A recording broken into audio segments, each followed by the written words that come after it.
Amém, amado?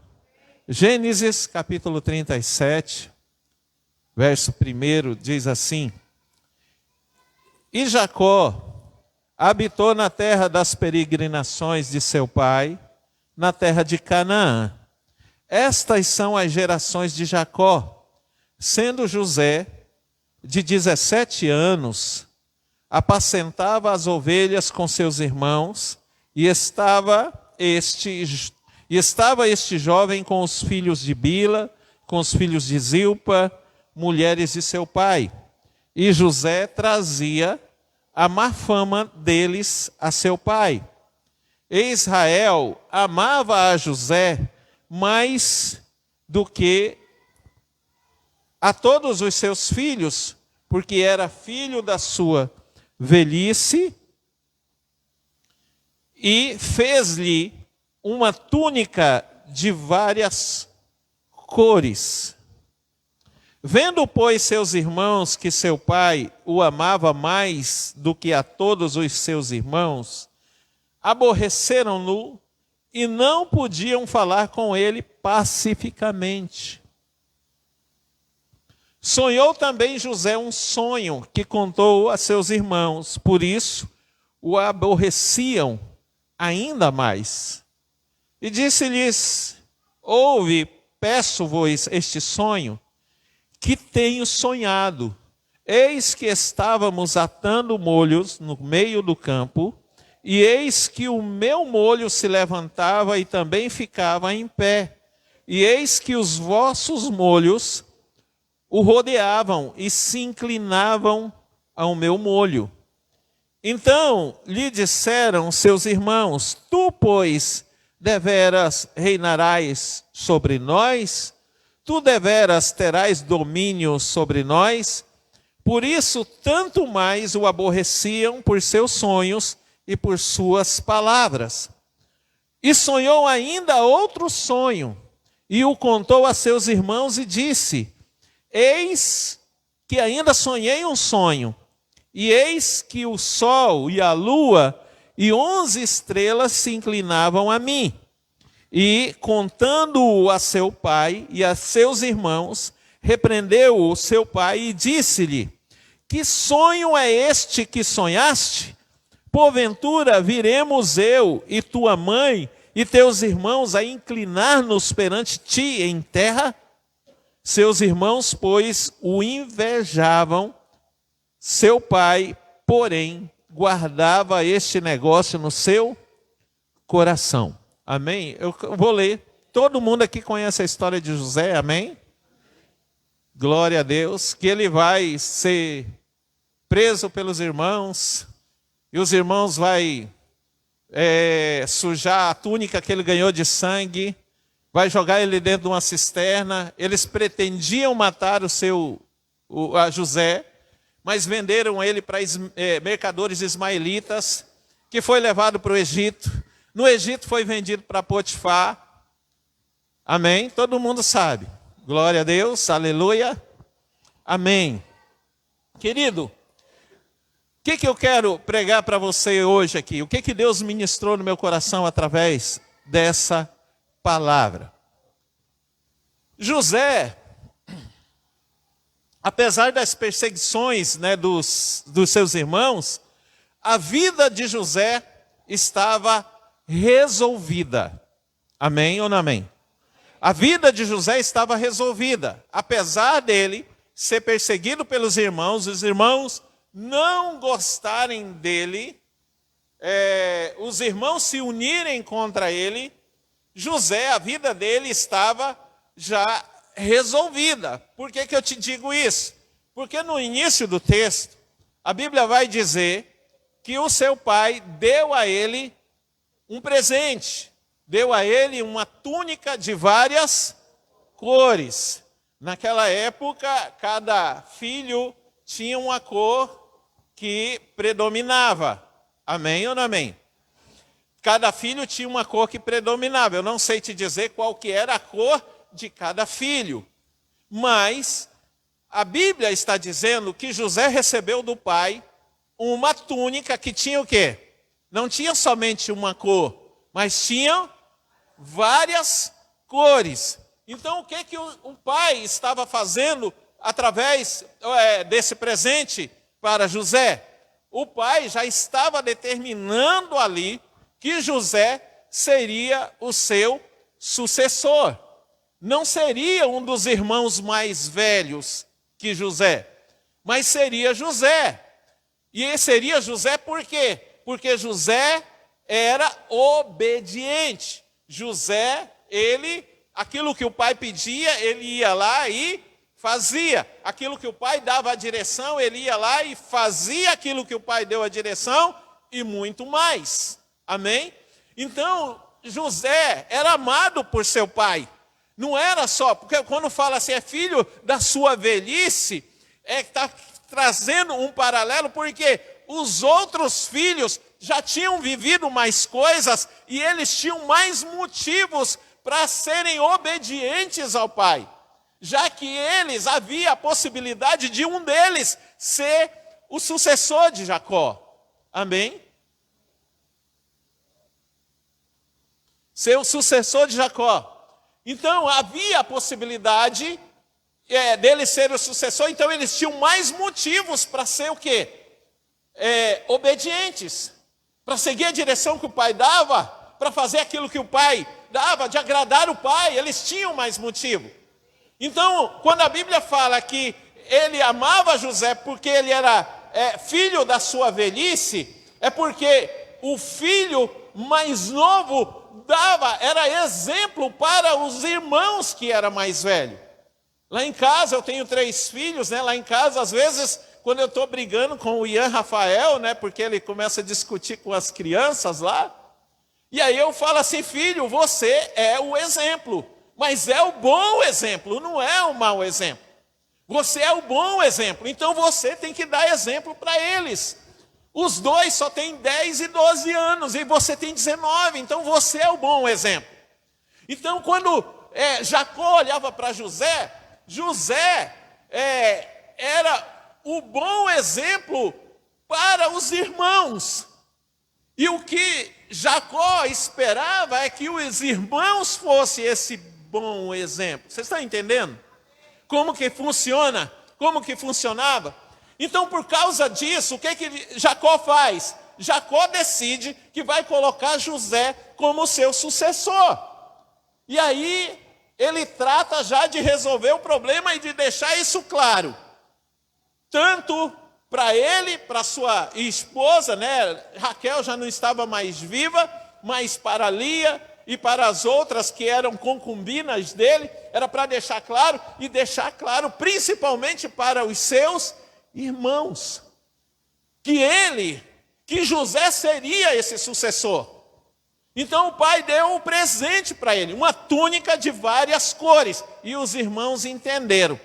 Meu pai deu um presente com várias cores para José. O que significa? Lá tem a cor verde é minha. Isso significa que ele vai dominar sobre mim.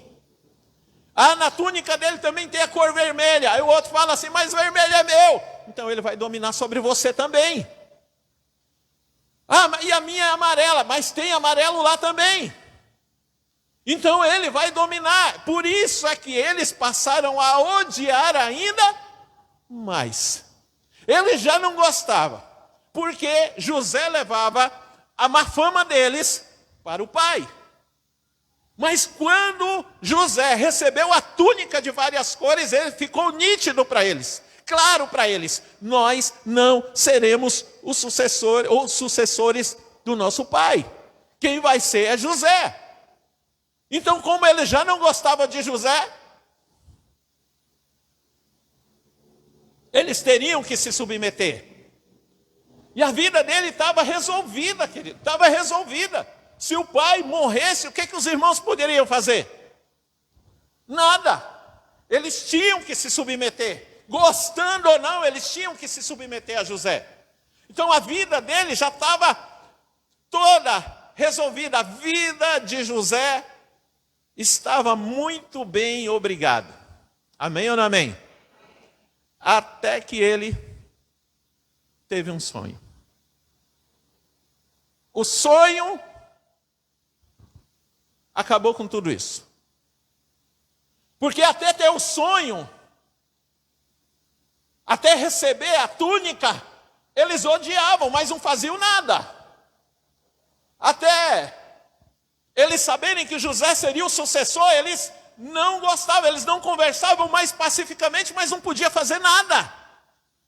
Mas a partir do momento que José teve sonho, tudo isso mudou.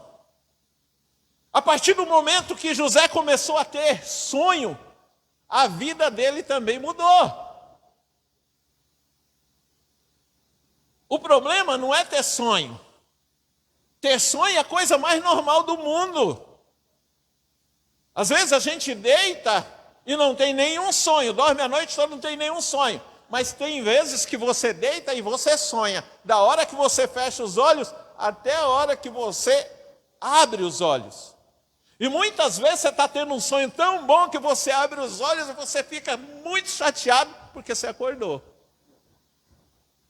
Quem nunca estava sonhando um sonho muito bom e acordou antes do... E aí depois fechou o olho e ficava tentando dormir para sonhar de novo. Então sonhar é a coisa mais normal que existe.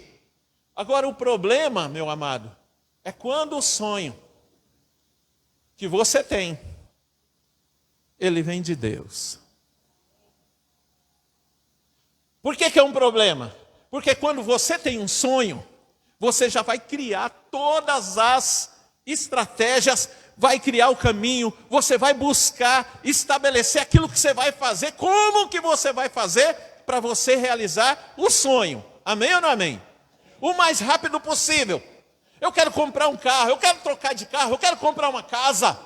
Eu tenho um sonho de viajar. E aí ele começa a traçar os planos, é assim, vai ser assado e tal. Olha, eu quero viajar tal dia, tal, e começa a trabalhar e começa a fazer um monte de coisa para realizar o sonho. Só que quando o sonho vem de Deus, o problema é que você não faz nada para realizar esse sonho. Não é você que faz. Você até pensa em fazer, mas Deus não deixa você fazer. É Ele que assume as rédeas. Você teve um sonho, é de Deus. Glória a Deus, aleluia. Né? Quando alguém tem um sonho e sabe que veio de Deus, fica glória a Deus, aleluia, sapateia, né? Chora, ri, não dorme, faz festa. Glória a Deus, aleluia, recebi o sonho de Deus. Mas o sonho, quando a gente recebe, é maravilhoso, como José estava contando aqui para os irmãos e contando para o pai dele. Olha, a gente estava atando molhos lá no meio da seara, aí de repente os molhos de vocês ficaram de pé. Olha que coisa mais louca, mas aí veio o meu molho, ficou de pé no meio deles e os molhos de vocês se dobraram ao meu. Depois contou a respeito do sol, da lua, das estrelas que se dobravam. Maravilhado, meu Deus, que sonho maravilhoso, que isso, meu Deus. É Deus na terra. Por que se alegra? Porque a promessa, a palavra, o sonho que vem de Deus, quando a gente recebe, é doce como mel aqui, ó, nos lábios. É doce, é maravilhoso. Glória a Deus. Né? Quando a minha sogra, que sempre fala assim, né? Quem meus filhos beija, minha boca adoça. Porque doce é bom, é maravilhoso. Só que aí, meu amado, a Bíblia diz que enquanto está na boca é doce como mel, mas tudo que está na boca vai ter que descer para algum lugar depois. Vai ter que ir para onde? E no estômago se torna o quê? Amargo como fel. A vida de José estava resolvida, mas quando ele teve um sonho que Deus deu para ele, Talvez ele até pensava assim, ó, eu vou prosperar, como vou ser o sucessor de vocês, e assim, e ele, talvez, como eu e você, talvez ele pensou desse jeito assim, ó, esse sonho vai se cumprir, porque na hora que eu assumir o lugar do meu pai, todos os meus irmãos vão ter que se submeter a mim.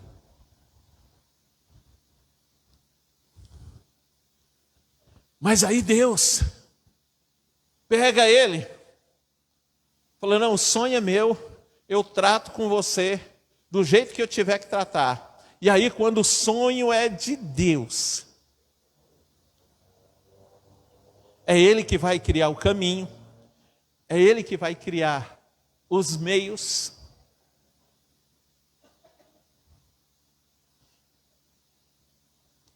E entenda uma coisa, quando Ele for criar esse caminho, quando Ele for criar os meios para esse sonho que Ele te deu, essa promessa que Ele te deu, porque o sonho, eu estou falando de sonho aqui, mas o que é o sonho? O sonho é a palavra que você recebeu, o sonho é a promessa que você recebeu, o sonho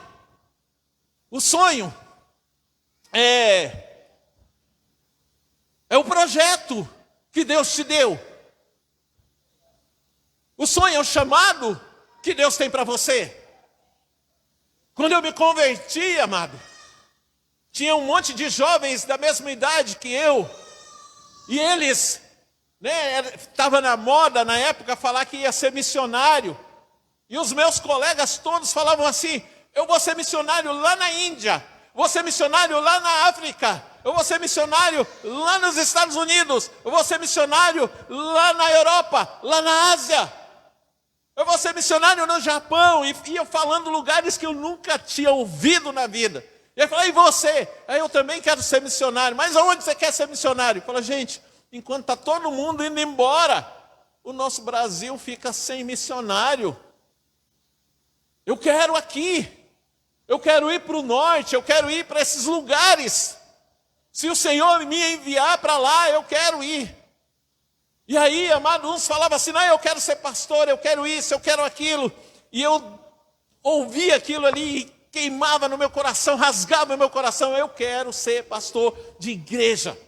E todo mundo que vinha falar comigo, os pastores que estavam sobre a minha vida, eles vinham falar para mim, eu falava assim, eu quero ser pastor, eles falavam assim, pastor sofre, pastor é perseguido, pastor é isso, pastor é aquilo. Eu falo assim, não adianta falar, porque quanto mais vocês falam que pastor sofre, mais vontade de ser eu tenho. Eu quero. Porque Deus colocou diretamente no meu coração o desejo de ser. Depois Ele me deu através de promessas, de palavras, confirmando isso. Que eu ia ser pastor de igreja. E aí, amado, quando nós recebemos um chamado de Deus, uma promessa de Deus, um sonho de Deus como José recebeu, Deus vai trabalhar conosco. Porém, no caminho que Deus estiver trabalhando conosco, Satanás vai tentar se aproveitar daquilo que Deus está fazendo para poder destruir o sonho, não, o teu coração. Por quê? Porque quando Deus vai fazer, Deus não te pergunta, você quer? Quando Deus vai fazer, Ele não te pergunta, você gosta? Quando Ele vai fazer, Ele não te pergunta, pode ser agora ou depois? Quando Ele vai fazer, Ele não avisa teu pai. Quando Ele vai fazer, Ele não avisa a tua mãe. Quando Ele vai fazer, Ele não pega o teu telefone e deixa com alguém. Ou pega o telefone para poder avisar alguém. Ele não faz isso. Quando Ele vai fazer, Ele simplesmente pega você, e aí gostando você ou não, Ele vai colocar onde Ele acha que deve colocar você. E aí, qual é a primeira coisa que nós fazemos quando nós enfrentamos ventos contrários, circunstâncias contrárias? Lutas. Qual é a primeira coisa que a gente faz? Eu vou para o joelho e falo, Senhor, por que isso está acontecendo? Meu Deus, me livra disso. E eu estou orando. Senhor, e nada acontece. Você sabe o que é isso? É que quando Deus não muda as circunstâncias, é porque ele está usando as circunstâncias para mudar você. Quando ele não muda as circunstâncias, aquilo que você está clamando, meu Deus, eu não aguento mais. E ele não faz nada. Ele usa a circunstância para tratar contigo.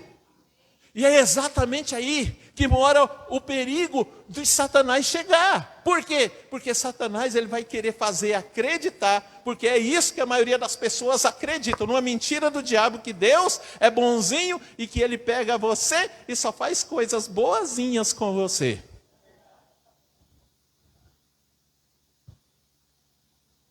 Porque você pode falar para mim, o sonho era de Deus, por que Deus passou tudo? Eu falo, é a vontade de Deus. Como que você sabe, pastor, que é a vontade de Deus? Os irmãos, que já não gostavam dele, pegou ele, jogou na cisterna seca. Amém ou não amém?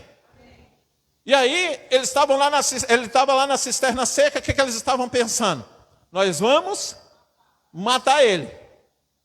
Só que é o seguinte, quando o sonho é de Deus, Deus permite que morra você, mas não permite que você morra.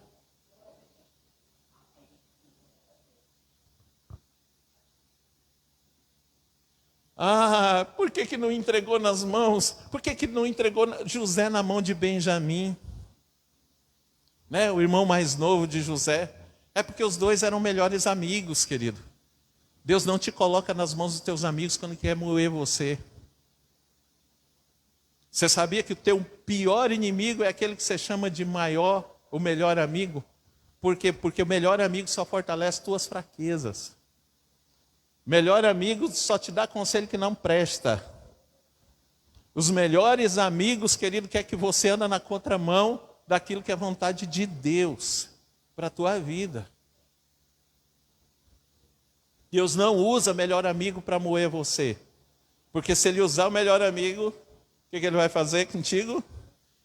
Vamos abraçar, vamos comprar uma carne, fazer um churrasco, vamos esquecer isso. Não é isso? Não. Quem que Deus usa? Usa aquele que não gosta de você. Porque aquele que não gosta de você, por mais que seja próximo, até seja ligado de sangue, como era José e os irmãos, não vão nem um pouquinho. O que está acontecendo ali?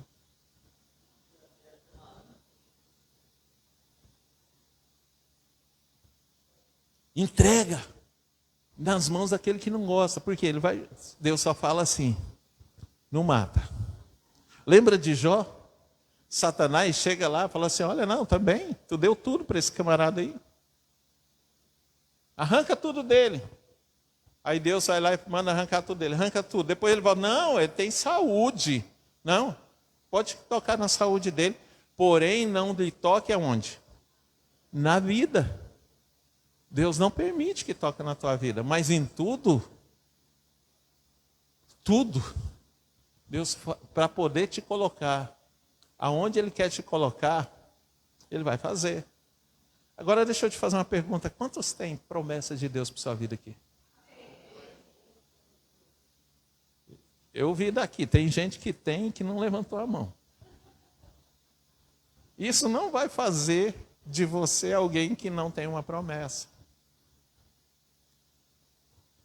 Aí Deus joga lá, vende para os ismaelitas, os ismaelitas levam para o Egito, lá no Egito vende para Potifar, aí a Bíblia vai dizer assim a respeito dele. E o Senhor estava com José, e foi varão próspero, e estava na casa do seu Senhor. Vendo, pois, o seu Senhor que o Senhor estava com ele, e que tudo o que ele fazia, o Senhor prosperava em sua mão. José achou graça a seus olhos e servia-o. E ele o pôs sobre a sua casa e entregou na sua mão tudo o que tinha. Olha que maravilha. Essa prosperidade era de quem?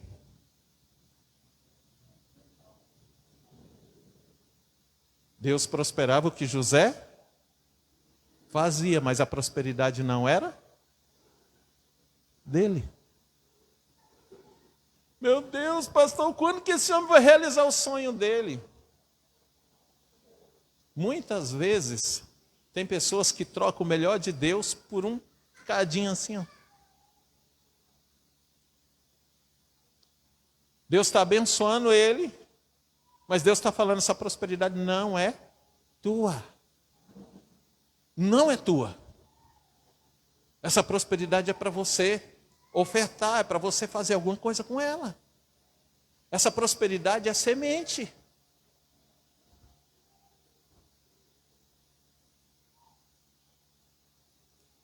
Teve umas irmãs aqui da igreja, se elas ouvirem e se identificarem, fica quietinha que eu não vou falar o nome de vocês não. Deus vai fazer maravilhas nas vidas delas. Mas eu falei para elas, quando Deus fizer isso, você vai continuar servindo do mesmo jeito que você serve agora. Porque a prosperidade que Ele vai te dar, não é tua.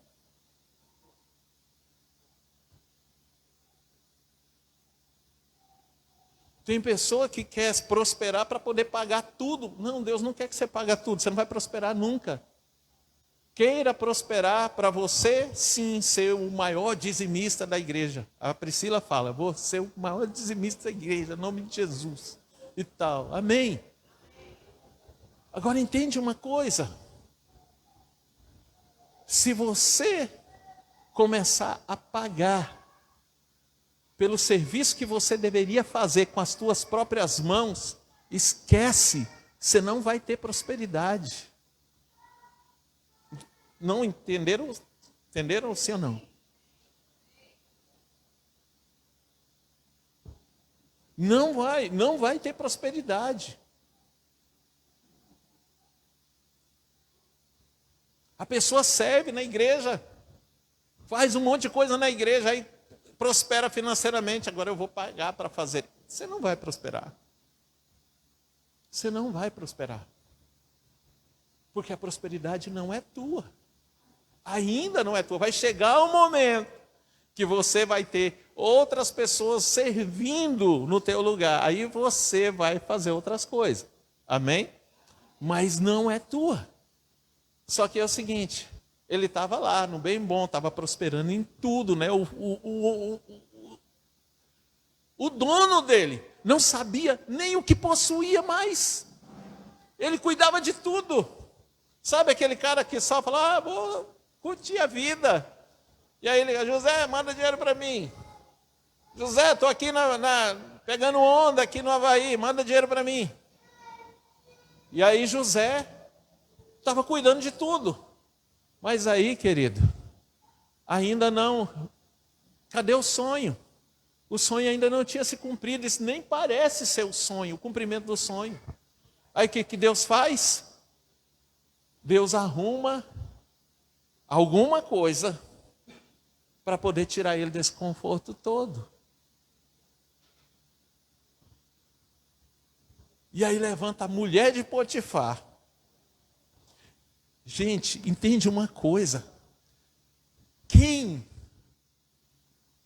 deveria estar gostando mais ainda de toda aquela prosperidade que José estava trazendo não era a mulher de Potifar? Sim ou não? Amado, você sabe qual era a cor do cartão de crédito da mulher de Potifar? Por causa de quem? De José. Então ela tinha que ficar quietinha. Mas não. Ela acha de arrumar confusão. Eu acho que ela deve ter pensado assim, o José é novinho, eu fico com ele, a gente dá um jeito no Potifar, já que ele prospera tudo e a gente vai viver no bem bom. Só que existe uma coisa, quem crê no Senhor e crê que o sonho veio dele, não troca por qualquer outra coisa, querido. Quando José disse não para a mulher de Potifar e saiu correndo e deixou a sua túnica para trás ali, querido, ele não estava só dizendo não para a mulher de Potifar, ele estava dizendo, olha, eu tenho algo muito mais importante, maior para a minha vida do que isso. Eu não posso trocar por isso. Eu não posso negociar com o melhor de Deus por isso. E aí ele foge. E aí a mulher de Potifar, lógico, para poder salvar a pele dela, não vai falar a verdade. Aí conta que ele atacou ela, porém, porque como servo, quem que vai acreditar na palavra dele? Aí manda prender José. E aí ele tem tudo agora para poder acreditar que o seu sonho não vai se cumprir. Ele tem tudo, por quê? Ele foi vendido como escravo, ele tinha tudo para desistir. Quando ele vai para a casa de Potifar, ele começa a prosperar em tudo. O seu senhor confia nele. Ele começa a acreditar de novo, olha, meu sonho vai se cumprir, meu sonho vai se cumprir. Mas de repente a mulher de Potifar se levanta contra ele. Ele é jogado na prisão novamente. Para onde que vai meu sonho?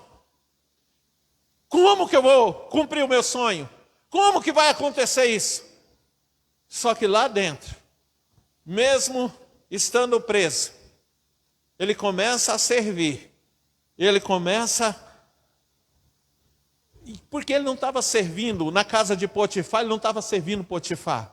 Ele estava servindo a Deus. Quando ele foi para a prisão, ele não estava servindo o carcereiro-chefe, ele estava servindo a Deus ali. E quando a gente serve, meu amado, serve, diga, servir não é comprar. Amém? É servir. Servir é colocar a mão na massa. Servir. Quando você serve, Deus te dá graça diante de todas aquelas pessoas que estão diante de você. Se elas forem maior do que você, Deus vai te dar graça diante delas. Aquelas pessoas que são maiores que você, geralmente, quem é maior olha para quem é menor e não dá muita coisa. Mas quando Deus faz você achar graça diante delas, as pessoas que são maiores que você, olha para você e te respeita. E te respeita. Sabe por quê? Não é porque você está servindo ele, não é porque você está puxando o saco deles. Não é porque você está bajulando eles. É porque você está fazendo algo por eles e até para eles, mas eles acham que é para eles, mas você sabe que não é para eles, você está fazendo para Deus. Porque, amado, não é fácil. A gente está servindo. Eu conto, para os irmãos que o meu pastor, o meu primeiro pastor, quando ele mudou para a cidade de Jaciara, e ele tinha 3 filhos, hoje tudo gigantão. Só que na época, tudo pequeno. Mas já ajudava. Era maior do que o Max. O Max lá em casa fez picho couro. Só que lá, eu ia montar a casa dele e os móveis dele eram de madeira, meu irmão. Você não sabe o que é isso. Os armários de cozinha que você colocar na parede, não é aqueles de lata que você levanta com um dedo e com a outra mão você fura tudo e prende. Era um de madeira que você tinha que levantar, 2, 3 pessoas já era o suficiente. Mas eu tinha que fazer sozinho. E aí os guris estavam lá sentados, jogando videogame, estavam ali e tal. Querido, eu fazia eu ficava com vontade de falar, eu vou embora daqui, eu vou embora. Mas vinha uma palavra que um pastor, Marcos, ele disse assim para mim, ele falou assim, meu irmão, continua servindo assim, o que você está semeando, você não vai colher agora, você vai colher quando você casar, porque você não serve a homem, você serve a Deus. Quando eu ficava virado, eu lembrava da palavra desse pastor. E eu ficava, ai meu Deus, e eu ia lá e fazia.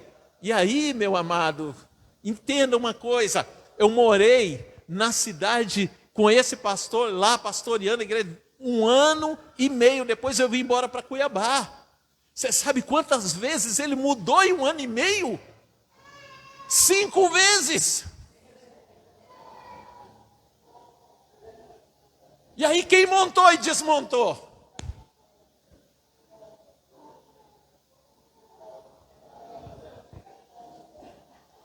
Quem que montou e desmontou? Eu que montei e desmontei.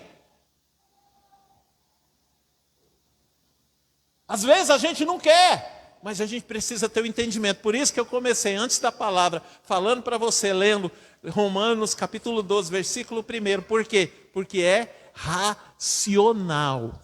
Eu não queria, eu estava muito bravo, eu queria bater naqueles guris porque eles podiam ajudar. Mas é racional. O louvor é racional. Tem gente que quer cantar louvor e já começar, oh meu Deus, eu não aguento mais. O louvor é racional. Você tem que saber o que você está cantando. Eu vi um povo cantando a música Homenzinho Torto, e aí o pessoal começou a chorar, meu Deus. Ai. Eu falei, mas será que sabe o que está cantando? Havia um homenzinho torto, oh meu Deus. Por quê? Porque está deixando, o diabo quer que deixe de ser racional. Deixa de ser racional. Querido, é racional mesmo. Você tem que vir, você tem que fazer, você tem que colocar a mão. Se você não tem o costume de colocar a mão, muda o teu conceito. Porque é isso que Deus espera de você. E aí, querido, você está lá sofrendo para... Ai, meu Deus! E aí você fala assim, Senhor, o que está acontecendo? Eu não sei se você tem o costume, eu tenho o costume de parar e falar assim, quando eu falo, Senhor, eu bato na cabeça, Senhor, quem sou eu? O que está acontecendo? Eu preciso entender o que está acontecendo. E aí Deus está lá só olhando para você se descabelar. Você chorar e Ele não vai fazer nada. Eu duvido se tem alguém que ouviu Deus quando está fazendo isso. Não ouve. Deus não fala. Você sabe por quê? Porque não tem nada a ver com o que está acontecendo. Diga assim, não tem nada a ver com o que está acontecendo. Fala assim, tem a ver com quem eu estou me tornando. Entendeu ou não? Não tem nada a ver com o que está acontecendo. Tem a ver com quem você está se tornando. Deus está fazendo algo em você. Não é o que está acontecendo, é o que Deus está fazendo em você. Está tornando você. Está tornando você. Tem a ver com isso. E aí, amados, José foi lá para o cárcere, achou graça diante do carcereiro, o carcereiro colocou ele lá como chefe, né? O carcereiro nem ia lá. E aí aparece 2 camaradas, teve um sonho, ele revela o sonho dos 2, e aí demorou ainda alguns anos para se lembrarem dele, e aí, quando se lembram, é porque o rei teve um sonho, o faraó teve um sonho, ele conta o sonho e ele quer saber o significado, porque aquilo perturbou ele. E ele começa a chamar quem? Os capacitados, os prováveis. Ele começa a chamar quem tem dinheiro. Ele começa a chamar quem conhece mais, quem fala 3, 4 idiomas. Ele começa a chamar quem fez 4, 5 faculdades. Ele começa a chamar esse que tem um status, né, na sociedade. Começa a chamar esses. E aí esses resolvem? Não resolveram o problema de Faraó. E aí se lembrou, o copeiro dele se lembrou que tinha um jovem lá. E aí o Faraó fala assim, igual eu quando jogava futebol, eu tinha um técnico que falava assim, a gente estava perdendo de 1-0, ele, vamos para cima, do pescoço para baixo é canela, e perdido por 1 e perdido por 1000 é a mesma coisa. Então o que, que o faraó fez? Fala assim, não, nós já tentamos tudo, não deu certo. Então, não tem tu, vai tu mesmo. E manda chamar José. José ouve o sonho e José dá o quê? A interpretação. Aí surge um problema. O problema é que Faraó falou assim, olha, descobriu que vai ter 7 anos de fartura e 7 anos de seca. Aí ele fala assim, e agora, o que eu vou fazer? Aonde que eu vou achar alguém que possa me ajudar para... E aí, imediatamente, José disse assim, recolha em armazéns a metade do que for colhido nos 7 anos de fartura, para que nos 7 anos de escassez, o povo não tenha fome. Na hora, luzinha na cabeça do faraó.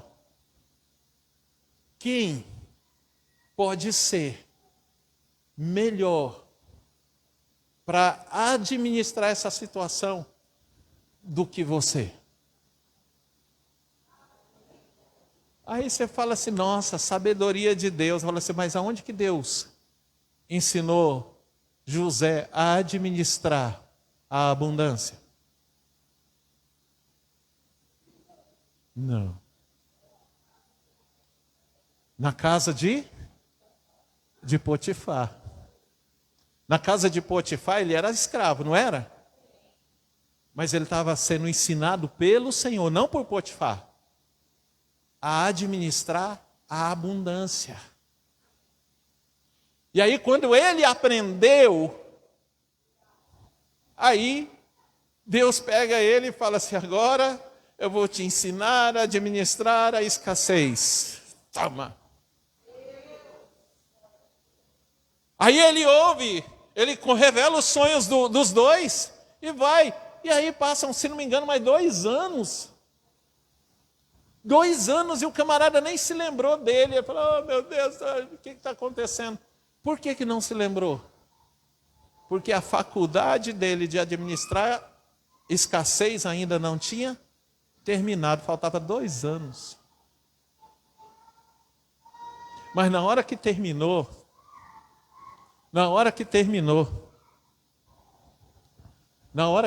ah pastor, mas viu todo mundo. Por que Deus permitiu isso? Para que Faraó tivesse a certeza de que em nenhum outro lugar haveria alguém tão capacitado quanto ele para administrar aquela situação. Você tem sonhos, você tem promessas de Deus, você tem planos, você tem palavra de Deus, você tem chamado. Tem pessoas aqui que têm chamado de Deus para a sua vida, tem chamado. Foi Ele que deu, não foi você que pediu. Foi Ele que deu. Sonho que não foi você que teve, foi Ele que te deu.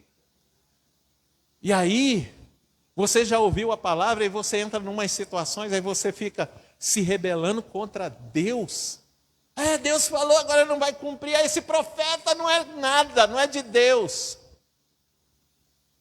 Entende uma coisa?